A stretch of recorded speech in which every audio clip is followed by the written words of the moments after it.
Should you invest in Oracle? Let's analyze it on GrowthShares. This analysis is divided into three factors: the business, the stock, and the price. Within each factor are a total of 11 metrics from business growth, performance, to intrinsic value. Each of the three factors and 11 metrics are given a grade from 0 to 99, with 50 to 59 being considered average. When we've got the three factors graded, we combine them to get our final grade. Each company belongs to a specific sector of the economy. My analysis normalizes the data so that you can compare companies between sectors. Most companies will fall into that average range, since most companies are indeed average long-term investments. I encourage you to pause this video anytime so you can better understand the numbers. First, let's look at the business. The business factor accounts for 45% of the analysis. The business asks the question, is the company a good business to own?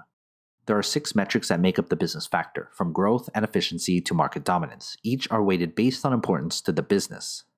First, growth. Growth looks at all the company's growth data and optimizes it into a single percentage, giving us the long-term growth rate of the company. The models tell us that a growth rate of 15% is considered average. Here's our growth grade. Next, margins. Margins looks at all the company's dollar output data and optimizes it into a single percentage, giving us the company's output generated for every dollar it keeps for further investments and so forth. The models tells us that a margin rate of 10% is considered average. Here's our margins grade.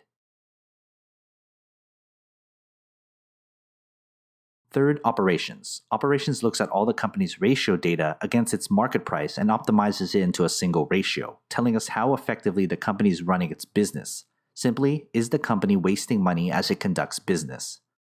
The models tells us that an operations ratio of 12.5 is considered average. Here's our operations grade. Fourth, debt utilization. Debt utilization looks at all the debt that company has on its books and determines whether enough money is coming in to repay those liabilities. How much debt is being used to fuel the company's growth? It's optimized into a single ratio. The models tells us that a debt ratio of 0.75 is considered average. Here's our debt utilization grade.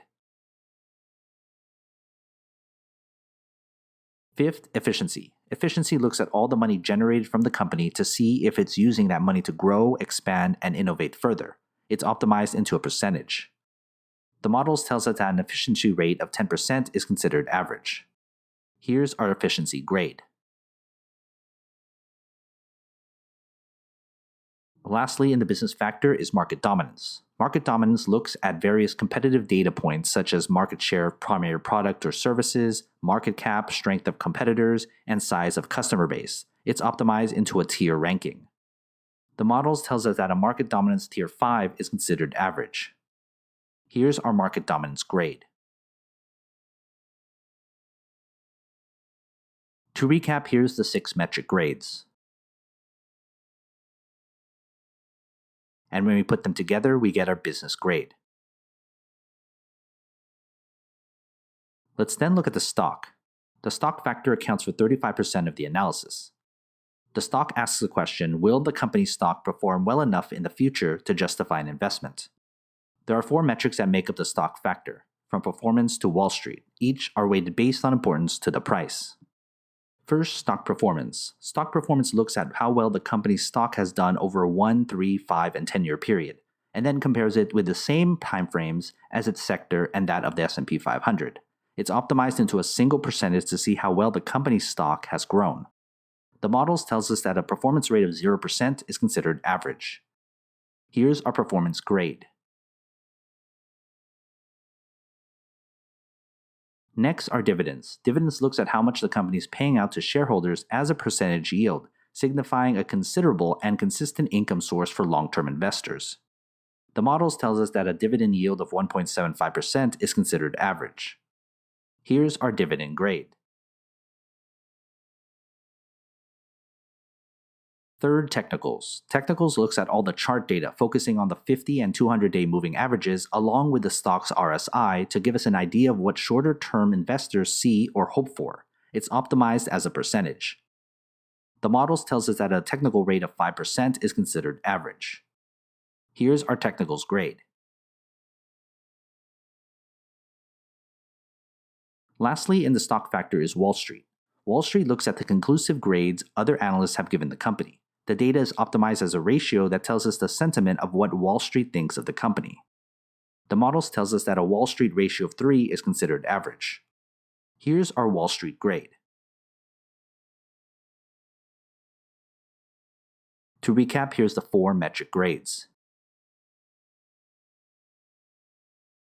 And when we put them together, we get our stock grade.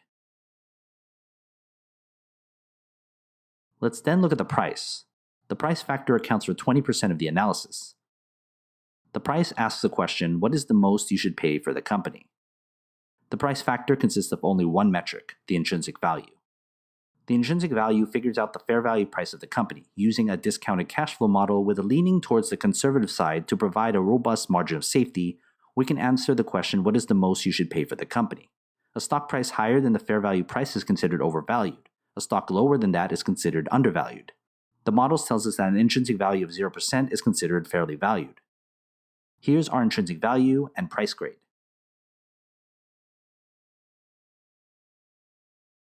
Before we calculate our final grade, consider becoming a GrowthShares Patreon member and get access to my spreadsheet with every grade from every company I've analyzed. It's updated all the time.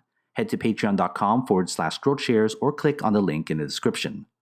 By combining the business, the stock, and the price, we can get the overall outlook of the company, which gives us this final grade and its type of investment. This analysis uses public financial data, research, and a proprietary algorithm to come up with the company's grades. But what are your thoughts? Do you agree? Want to talk business? Email me and follow the instructions on the screen. Invest wisely, and as always, take care of your money.